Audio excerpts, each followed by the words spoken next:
안녕하세요. 여러분께서 소중하게 올려주신 댓글 중에서 사주 공부에 도움이 되는 댓글을 골라 동영상으로 만들어보는 댓글만 봐도 사주 공부가 됩니다. 93번째 시간입니다. 자, 이 전주에도 많은 분들이 댓글을 올려주셨습니다. 그 중에서 사주 공부에 도움이 되는 댓글을 골라서 동영상으로 만들어 봤습니다. 자, 이번 주에는 어떤 댓글을 동영상으로 만들었는지 여러분과 한번 살펴보도록 하겠습니다. 자, 첫 번째 댓글입니다. 애플트리님께서 올려주신 댓글입니다. 선생님, 좋은 강의 잘 봤습니다. 주위에 개축일지를 가진 여성분 치고 잘 사는 사람을 못 봤습니다. 파란만장한 삶을 사시는 것 같더라고요.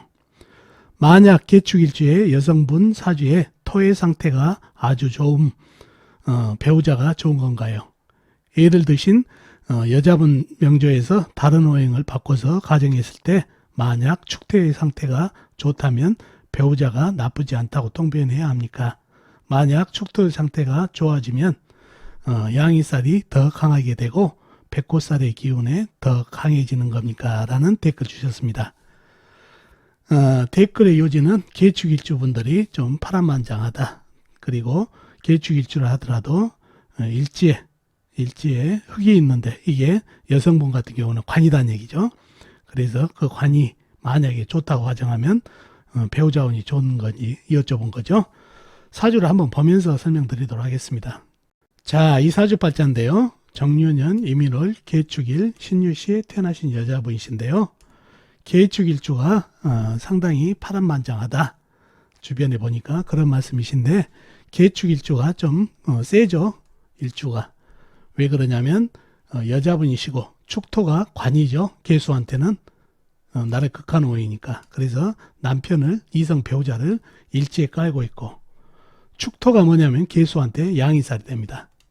양이살은 칼로 양을 잡는다는 살로 상당히 상쟁이 많은, 칼을 쥐고 챙챙챙 싸우는 살이기 때문에 상쟁이, 부부 상쟁이 많은 살로 알려져 있다는 얘기죠. 그리고 개축 자체가 또 백호살이 되고 백호살 역시 피를 흘리는 살이라고 그래가지고 배우자궁이 매우 좋지 않은 그런 형국입니다. 자, 그러나 제가 누차 강의에서 얘기했다시피 사주 팔자에 살이 있다고 해서 다 나쁜 건 아니에요. 사주 팔자에 이 해당되는 오행이 사주에 좋은 역할을 하게 되면 길작용을 한다는 얘기죠. 그래서 개축일주로 가지신 여자분들 중에 이렇게 칼을 쥐고 하는 일, 의사라든가 또 간호사라든가 이런 일을 하신 분들이 많아요. 그래서 꼭 개축일주라고 해서 팔자가 세다고 생각하시면 안 되고 사주 형국을 보고 판단해야 된다는 거 꼭 기억해 두시면 좋겠네요. 이 사주 같은 경우에는 많은 물이 쏟아지면서 이 축토를 흙탕물로 만들어버리고 이 인목이 또 뿌리 내리면서 영양분 빨아먹고 이러니 축토가 곤죽이 됐다는 얘기죠. 그래서 질이 안 좋아서 이성 배우자운이 안 좋다는 얘기예요. 이렇게 사주 형국에 따라서 이렇게 배우자운이 안 좋은 거지 꼭 개축일주라고 해서 안 좋은 건 아니다는 얘기죠. 물론 개축일주가 양인살에 백호살까지 있어서 센 거는 사실이지만 사주 형국을 잘 파악해서 부분을 통변해야 된다는 거 꼭 기억해 두시면 좋겠네요. 그리고 사주 팔자에 이 축토가 좋은 작용을 하게 되면 백호살하고 양인살의 작용력은 오히려 좋게 작용한다는 것도 꼭 기억해 두시면 좋겠습니다. 아셨죠? 그래서 사주 팔자에 어떤 살이 있는 일주라고 해서 팔자가 사납다는 것은 고정관념이라는 거 기억해 두시면 좋겠습니다. 자, 다음 댓글입니다. 이번에도 애플트리님께서 올려주신 댓글입니다. 선생님, 유익한 강의 잘 들었습니다. 마지막 여자분 사주에서 만약 사주 지지에 흙이 있다면 술토랑 같이 물을 막을 수 있나요? 아님 물기운이 너무 강해 막기 힘든 형국인가요? 이런 댓글 주셨는데 사주 형국을 좀 잘 못 읽으신 것 같아서 바로잡기 위해서 댓글을 채택해 봤습니다. 다른 분들도 헷갈릴 수 있을 것 같아서 채택해 봤거든요. 이야기 145번째 팔자간 센 여자 사주에서 나오는 사주가 되겠습니다. 사주를 보면서 설명드릴게요.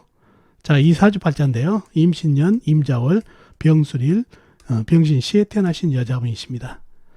자, 사주를 보면 형국을 파기 보면 일간이 병화, 큰 물로 태어났어요. 근데 사주에 연간의 임수, 월간의 임수, 큰 물, 호수같이 큰 물이 합쳐지고 월지에 자수까지 합쳐졌다는 얘기죠. 거기다가 금생수까지 받고 있어서 물 기운이 대단합니다. 그래서 관쌀맞은 사주가 됐다는 얘기죠. 물이 관이죠. 관이 한 방이면 일간을 죽여버릴 수 있는 힘을 가지고 있어서 관쌀맞은 사주라고 그랬다는 얘기죠.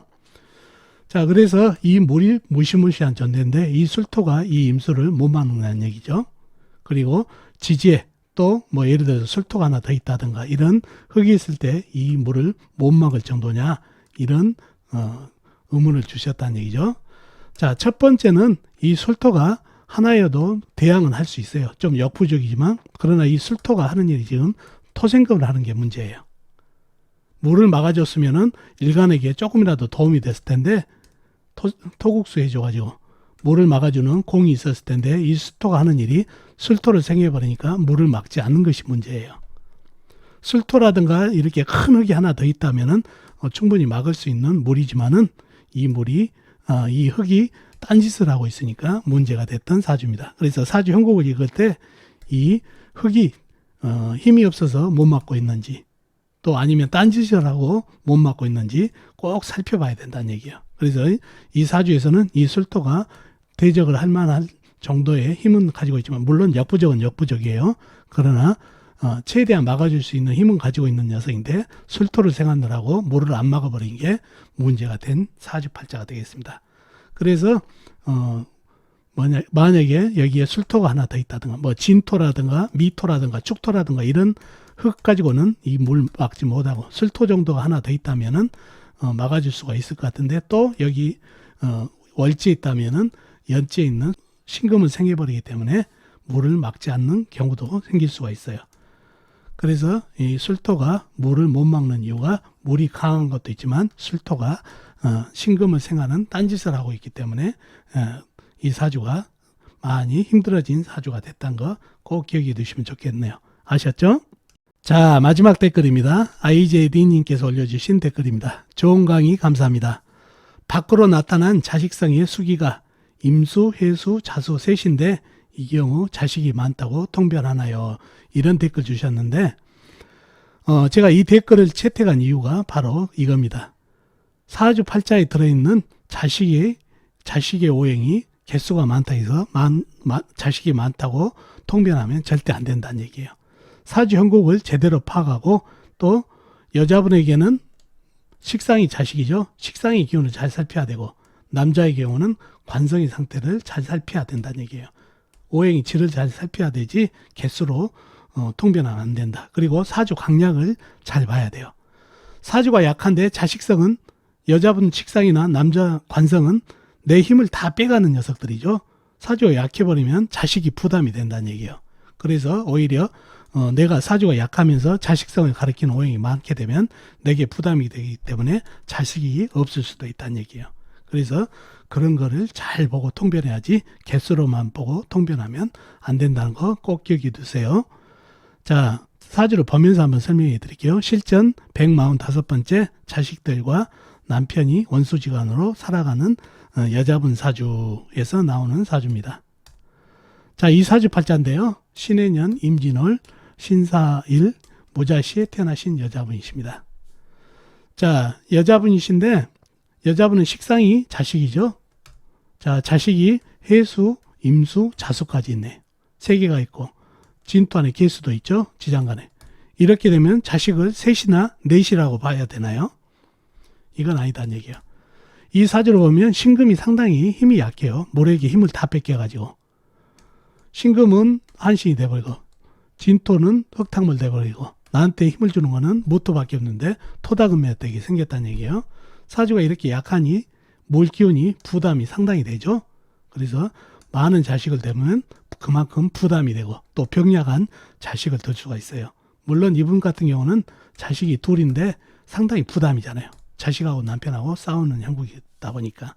그래서 이런 사주에 나오는 개수만 가지고 통변하면 안 된다는 얘기죠. 사주를 하나 더 보자고요.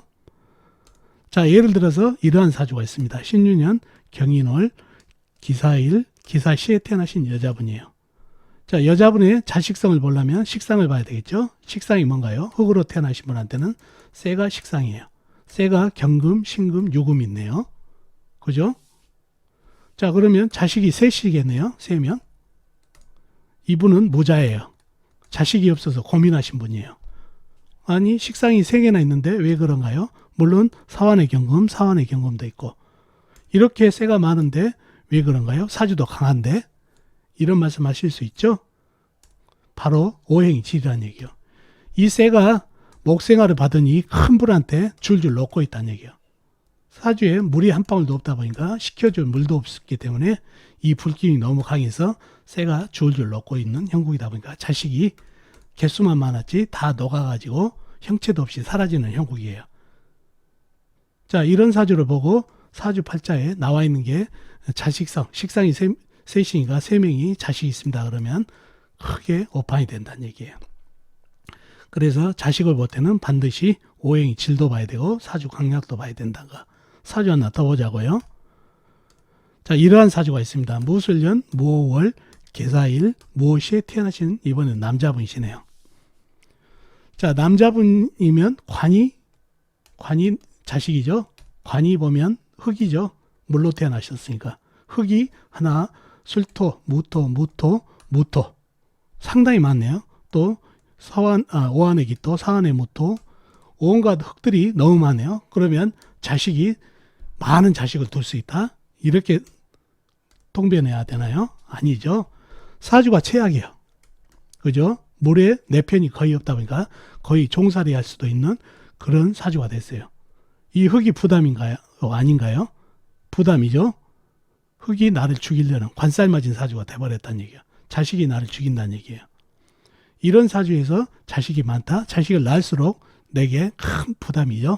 그리고 자식 낳아야 이렇게 건재할 수 있는 그런 파워를 가지고 있지 않은 사주팔자이기 때문에 사주가 매우 약하기 때문에 자식을 거느릴 수가 없다는 얘기예요. 그리고 계수, 물이 말라버렸다는 얘기죠. 생식기가 말랐다. 자식을 생산할 능력이 부족한 사주죠. 정자가 부족한 사주다는 얘기예요. 그러니 체질까지 감안해가지고 이렇게 자식수를 통변을 해야 된다는 얘기예요. 그래서 단지 사주팔자에 나와 있는 오행, 자식을 가리키는 식상이나 관의 숫자만 가지고 자식수를 가늠하면 절대 안 된다는 거 기억해 두시면 좋겠네요. 사주 형국을 잘 봐야 되고 그 다음에 사주 강약이 어떤지 그 다음에 자식성을 가리키는 오행이 지리였던지를 잘 판단해야 자식수도 할 수 있고 또 요즘은 피임이 워낙 잘 되는 시대다 보니까 자식수를 맞춘다는 게 그렇게 만만치가 않은 작업입니다. 그런 거를 잘 감안해서 자식수를 통변해야 된다는 거 꼭 기억해 두시면 좋겠습니다. 아셨죠? 자, 이렇게 이 전주에 여러분이 올려주신 댓글 중에서 사주 공부에 도움이 되는 댓글은 3개가 돼가지고 동영상으로 만들어 왔습니다. 어떻습니까? 도움이 되셨나요? 도움이 되셨으면 좋겠습니다. 이번 주에도 많은 댓글 부탁드리도록 하겠습니다. 그럼 다음 주에 뵙겠습니다. 안녕히 계세요.